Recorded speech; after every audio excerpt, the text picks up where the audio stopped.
Olá, amigos! Victor Falls de volta aqui com vocês. Eu espero que vocês estejam bem,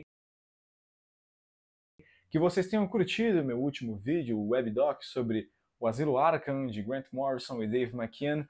Espero que quem tenha lido, que tenha tido vontade de ler de novo, e quem não leu, que tenha sentido aquele gostinho, aquela vontade de ir atrás. Eu gostei muito de fazer aquele vídeo, mas deu uma trabalheira.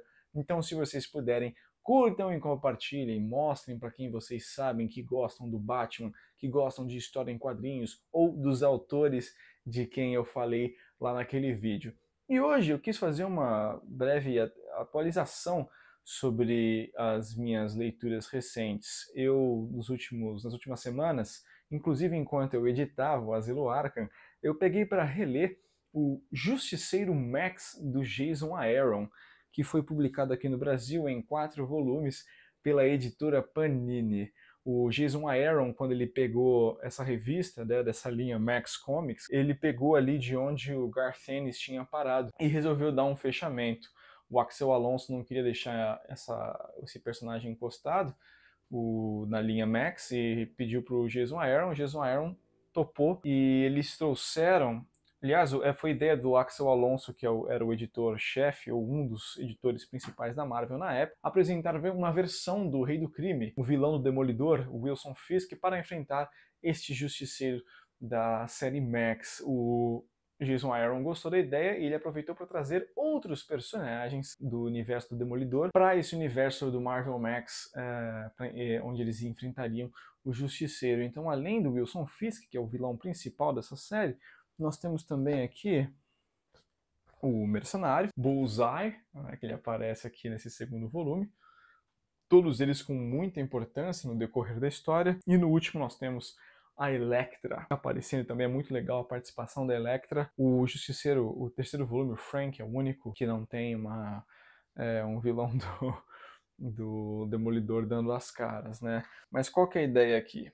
O Justiceiro segue sua luta contra o crime, ou melhor, a sua guerra contra o crime. Tudo aquilo que a gente tinha visto na fase do Justiceiro Max, escrita pelo Garth Ennis, é levado em consideração aqui. Então, aquelas diversas histórias, diversos eventos que ocorreram lá são referenciados, e nós temos, assim como o Garth Ennis trabalhou na vez dele, nós temos um Frank Castle que envelheceu junto com os eventos da história. Então aqui ainda é um justiceiro, um punidor, um Punisher, que é veterano da Guerra do Vietnã. Então aqui ele passa dos 60. É um personagem que está lutando, dentre outras coisas, com a própria idade. E isso é muito interessante, a forma como a luta contra a própria idade é trazida para a história, porque é um elemento crucial. O peso da idade, por vezes, torna o justiceiro mais cruel, por vezes torna o justiceiro, por incrível que pareça, mais sensível a questões do passado dele. E aqui entra um pouco daquilo que nós tínhamos também na fase do Garth Ennis, mas que o Jason Aaron aproveita para analisar de forma profunda, que é essa dualidade do Frank Castle, aquele homem que voltou da guerra e só enxergava uma guerra, ele precisava de uma guerra para continuar lutando, e por isso ele vira o vigilante.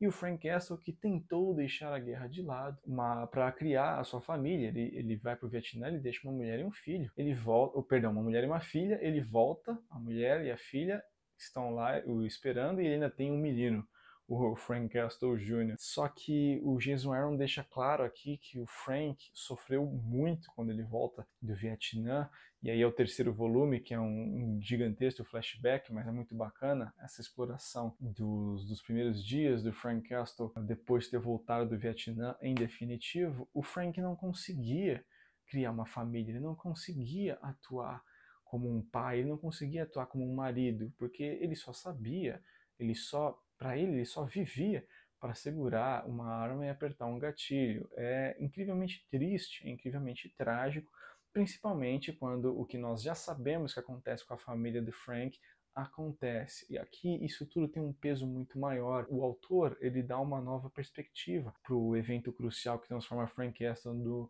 justiceiro de uma vez por todas. É muito interessante como o autor e o desenhista, o Steve Dillon, clássico desenhista do personagem também, como eles conseguem revitalizar essa melancolia que já é canônica na história do personagem e eles refrescam essa história com alguns elementos que não haviam sido explorados, ou pelo menos não a fundo. Principalmente essa questão do Frank não conseguir deixar a guerra de lado. O Garth já tinha trabalhado isso, sim, mas de uma maneira um pouco diferente do que o Jason Aaron faz aqui. Ele meio que preenche lacunas nesse passado, envolvendo esse passado do Frank Castle, de quando ele volta do Vietnã. E é bacana a gente ver esse grande flashback que ocorre no volume 3, porque é uma quebra do Frank Castle velho que nós vínhamos acompanhando. O Steve Dillon sabe desenhar muito bem o Frank Castle jovem e o Frank Castle velho. Também é muito interessante como eles adaptam esses vilões do Demolidor para essa proposta do universo Max, porque o universo Max é um universo que não tem super-heróis. Então você não vai encontrar Vingadores, você não vai encontrar Homem-Aranha.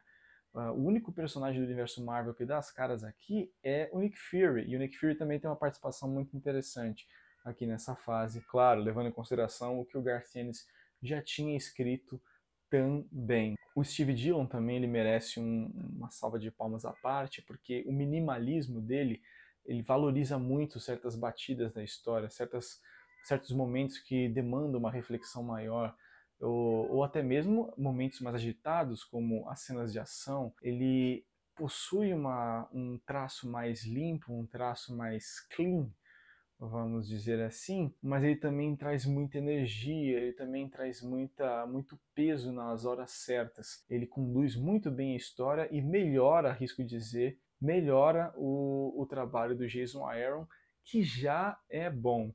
Eu acho interessante ressaltar que o Jason Aaron fez um ótimo trabalho com o Justiceiro ali que me refiro a esse daqui, né? Ali na virada dos anos 2010, porque recentemente ele escreveu o Justiceiro naquela história que ele vira um líder do tentáculo, e que é uma... Putz, os fãs do Justiceiro não gostavam. Eu não li, mas eu sei que os fãs do Justiceiro não gostaram, e através de algumas resenhas eu percebi que tomaram algumas liberdades, algumas decisões no mínimo duvidosas, que também, lendo as resenhas, não achei muito bacana, e o Jason Aaron foi convidado a participar dessa empreitada. Então muita gente fala assim, Jason Aaron é o mau escritor do Justiceiro. Não, não é. Não pensem só nessa história recente. Isso aqui que ele fez é muito bom, que ele continua de onde o Garth Ennis tinha parado. Lembrando que o Garth Ennis sai do Justiceiro Max, tem alguns escritores que fazem algumas histórias tapa-buraco, como o Victor Kirchler e o... Cara, qual que é o nome do outro? Greg Hurwitz, eu acho que é o nome dele. Enfim, tem uns 3 encadernadinhos ali que são de escritores tapa-buraco.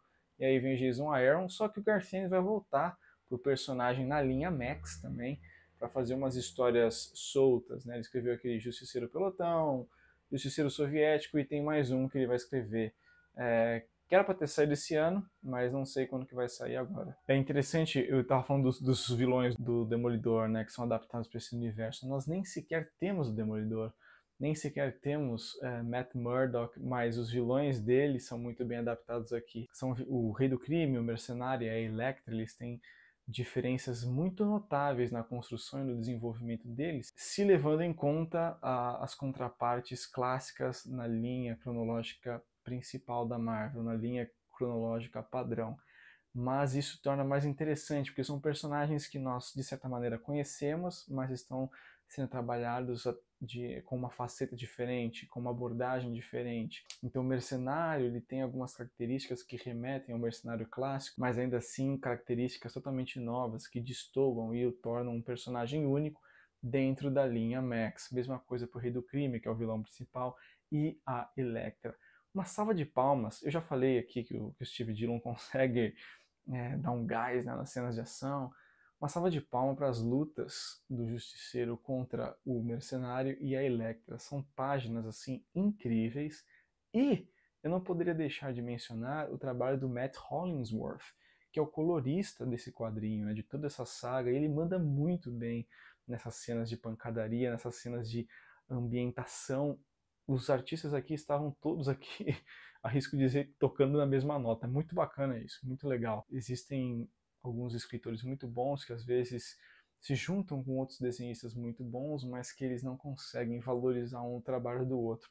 Aqui, todos os envolvidos conseguiram. O final dessa fase do Justiceiro, como eu já falei para vocês, é um fechamento. Jason Aaron realmente deu um final para o Frank Castle aqui, um final adequado, na minha opinião, um final que não difere muito daquilo que o Justiceiro é em essência, ou melhor, o que o Punidor é em essência, o que o Frank Castle é, e ele finaliza essa narração dos últimos dias de um homem cansado, de um homem quebrado, de um homem destruído emocionalmente, de um homem que se odeia, dentre outras nuances psicológicas que eu poderia ficar um vídeo inteiro falando de quão fundo eles mergulharam aqui na mente do Frank Castle, no emocional do Frank Castle, do porquê ele faz o que ele faz. É muito interessante aqui o que eles fizeram e o final é muito adequado. O final melancólico, mas como eu disse, é um final adequado para Frank Castle. Eu espero que vocês tenham gostado. Se vocês já leram, comentem aí o que vocês acharam. Se vocês não leram, recomendo que vocês vão atrás desses 4 encadernados que estão começando a sumir, eu acho, ali. Foram publicados já faz muito tempo pela Panini, mas principalmente, eu falei tudo aqui do Justiceiro do Jason Aaron, mas se vocês puderem, vão atrás do Justiceiro do Garth Ennis, dessa linha Max, porque é legal isso que o Jason Aaron fez, mas ele fez em cima dos fundamentos do Garth Ennis. Então, se puderem ir atrás dos dois, hoje eu falei só do Jason Aaron, mas eu espero um dia poder falar sobre o trabalho do Garth Ennis com Frank Castle, com o Justiceiro, tanto na linha Marvel Knights quanto na linha Marvel Max. Espero que tenham gostado, um abraço e até a próxima!